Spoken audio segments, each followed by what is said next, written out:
नारायणसमारम्भां शङ्कराचार्यमध्यमाम् अस्मदाचार्यपर्यन्तां वन्दे गुरुपरम्परां। नमः शंकर शारदाभ्यां श्री गुरुभ्यो नमः। सभी सज्जनों का स्वागत है। सज्जनों, एक विषय पर विचार करना आवश्यक है। कुछ समय पहले इसी फेसबुक लाइव पर किसी सज्जन ने हमें जो है कमेंट के माध्यम से एक विषय की ओर ध्यान हमारा आकर्षित किया।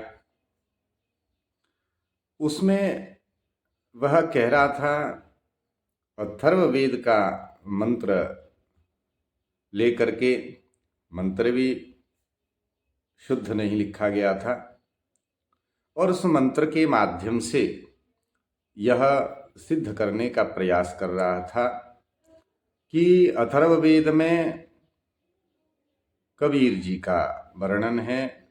अथर्ववेद ने कबीर जी को ही परमेश्वर माना है या कबीर जी को ही जगत गुरु इत्यादि बहुत सारा उन्होंने उसमें अर्थ लिखा हुआ था, जो कि सटीक अर्थ नहीं है। भ्रामक जानकारी जो है समाज में फैलाई जा रही थी, जिस पर मैंने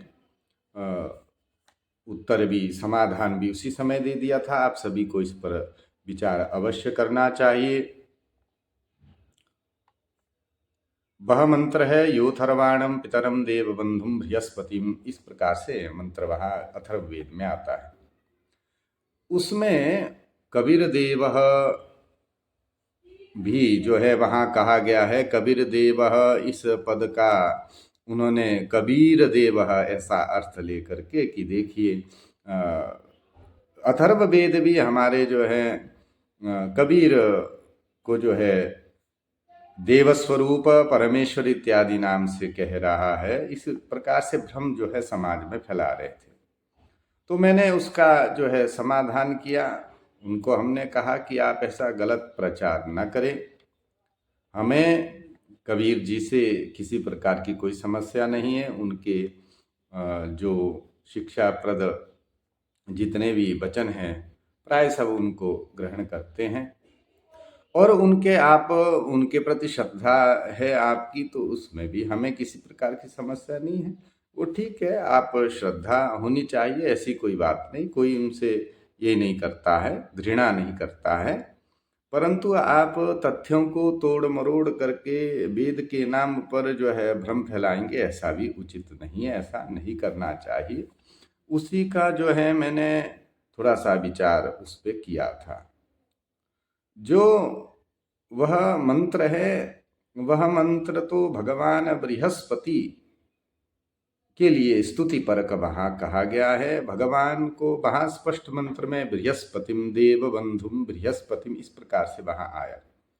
तो बृहस्पति जो देवताओं के गुरु हैं, वो देवताओं के गुरु जो बृहस्पति है, उनके लिए इस मंत्र का जो है प्रयोग होता है। सब संस्कृत को पढ़ने वाला, संस्कृत की प्रथम कक्षा में अध्ययनरत छात्र ये बता सकता है कि बृहस्पति कौन है। सनातन परंपरा को जानने वाले बता सकते बृहस्पति कौन है और कवि किसे कहते हैं। कवि इस प्रकार से जो है उनको कहा जाता है।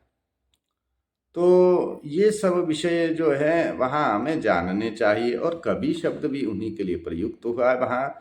कवि ही देव, कबीर देव, इस प्रकार से वहाँ है। विच्छेद करने पर कवि ही देव, वही कबीर देव ऐसा कहा। उन्होंने उसका अर्थ कबीर देव ऐसा कर दिया, जबकि ऐसा नहीं है। इस प्रकार से भ्रम से नहीं पढ़ना चाहिए और सही जानकारी सज्जनों तक ले जानी चाहिए। ये बृहस्पति जी की स्तुति की गई है। कबीर जी का इससे किसी भी प्रकार से कोई संबंध नहीं है।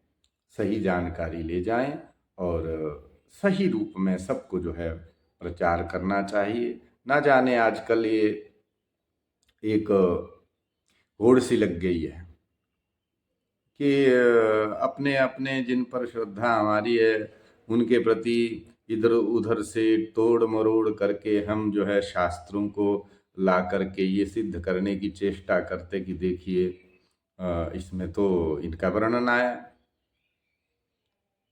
और ये सब उचित नहीं है। अन्य भी बहुत सारे ऐसे स्थल हो सकते हैं जिन पर हमें विचार विमर्श करना चाहिए और सही जानकारी को हमें आगे ले जाना चाहिए। ऐसी मेरी प्रार्थना है, सभी से निवेदन है। आप सभी का मंगल हो।